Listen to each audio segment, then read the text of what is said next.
being red, were you thinking that the Irish fan base would sway the judges? That's what I thought at first because I know for the whole fight he was trying to take me down. I know he wanted to strike with me. My problem was I didn't want to commit so much of my striking because I knew if I overcommit, he has a good takedown on. So my whole job was to stop that takedown, and I think I did. And I'm the one who got the takedown, so I don't understand the split decision, but I got the victory. I'm happy about it. Yeah, it's all the excitement and everything, so I got the hiccup. So sorry, guys, during the interview, you're going to hear me hiccuping, so you can make jokes and everything, make me feel better. It seemed like a kind of a frustrating fight at times. Is he a frustrating guy to fight? He is. He's not really. He's not bad at anything. He's good at everywhere. But the thing is, he's persistent and he keeps going. He grinds you. If you overcommit to something, he will take you down. And he's waiting for you. He's waiting for me to overcommit somebody. He'll do a high jab, or a hard overhand to make me commit to something. And I was like, I knew better from my experience. I knew if I commit to anything, he's going to take me down. So I just wanted to stop the takedown and land my punches, and I think I did that.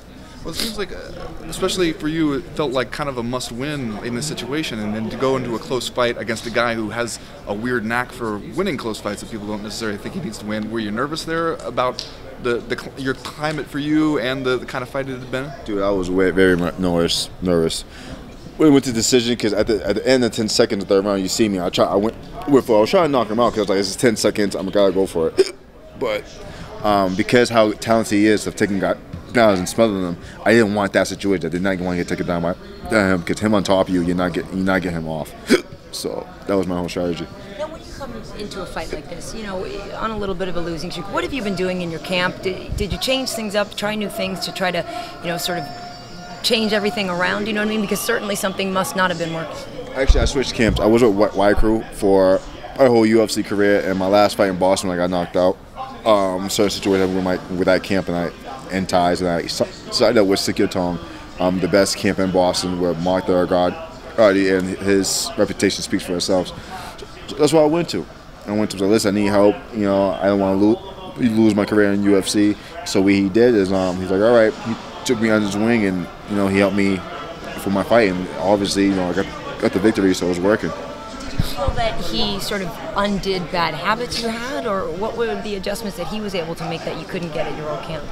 He did some bad habits. I still got a lot of bad habits, but he adjusted. My problem is like I'm a power hitter. I don't really let my hands go because I'm tentative, and he knows that. So he fixed some bad habits. I was able to do a lot more most of this fight, which is surprising, but everybody knows I hit with power.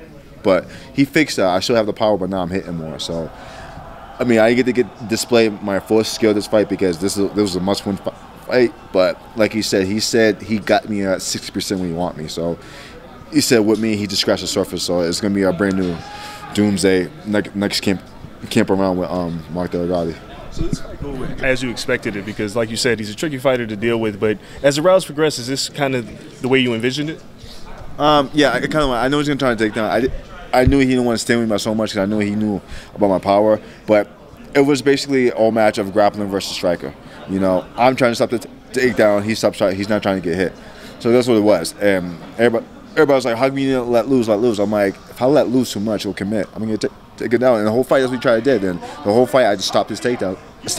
And he's really talented of taking people down. Was there a time that you wanted to let loose though, that you thought about? Was like, you know what, I should do it?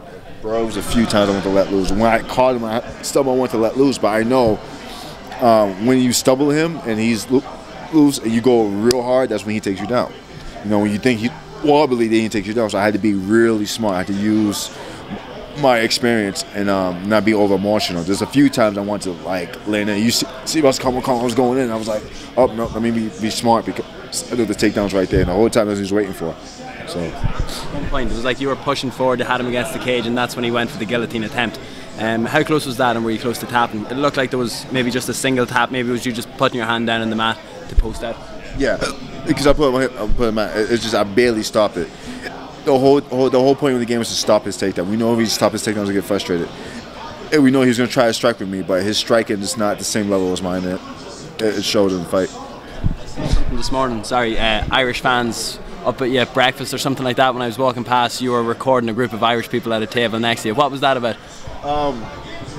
They were funny. They're like, yo, even though we're from Ireland, we still support you. And it was cool, even though a lot of Irish support him. There's a few Irish fans that supported me, so I felt really good. So I had to record the show proof of that, and it was awesome. It was an awesome experience. What do you think about your Reebok gear?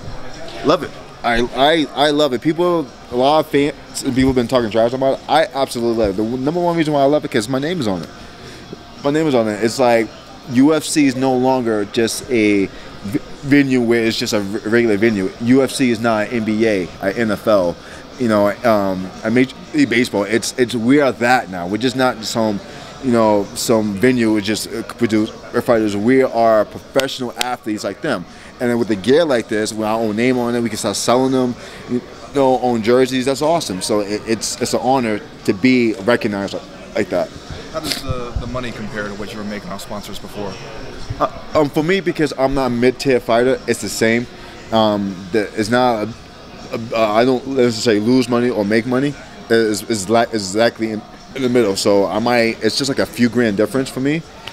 But because I'm a mid-tier fighter, it's the same. I didn't suffer from any money loss, anything. For you to change gyms, because if any of us go from gym A to gym B, we're just regular people. What's it like for you? Do you have to get to know all your teammates right away and find out who's spazzing and who's going to try to take your head off to prove a point?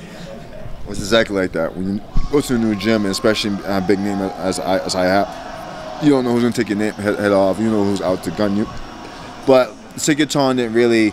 They opened me with work arms like a family, like a new brother to the gym, man. They were real nice to me.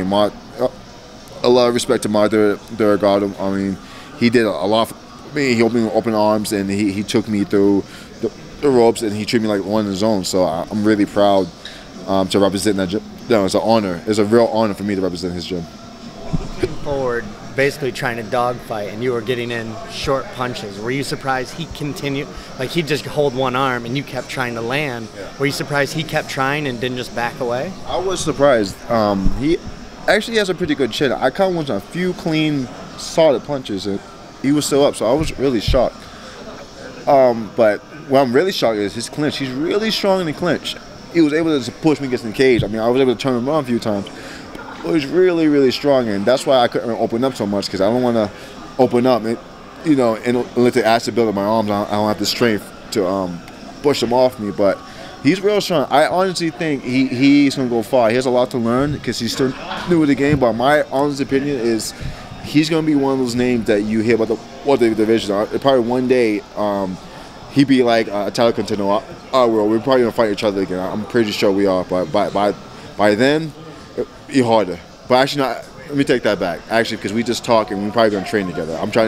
That's how good he is. I'm trying to make him my trainer partner, so that speaks for itself. And we talked, he might start training Takedowns, so if I could get that, it'd be a blessing to me. Was it different because you're fighting in your hometown? Because you have a little bit of, people I grew up with are watching this fight. Is it more relaxed here than it was fighting there? It's a lot more relaxed fighting in Vegas, because in Boston, Boston is a small city, and everybody knows everybody. Literally, everybody knows everybody, and everybody was there for me. And when I fought in Boston, I had all that pressure on me. I mean, Boston Herald put me on the front cover, and it was so much pressure, and to lose like that was the most heartbreaking thing. But coming to Vegas, I'm still pretty popular, but it's not the same pressure. When your home people, your mother, your dad, cousins, family are watching you, that's pressure. But here, it's just a fight city, and the pressure wasn't the same, so it was more relaxed coming to Vegas. Anything bad, but how do you recover from that? Like, right away, next day, do you just go to the gym and wipe the slate clean, or take a day or two to figure things out? Or how do you get back on track from there? One is true. You cry. You cry out. You deal with your emotions. You look in the mirror.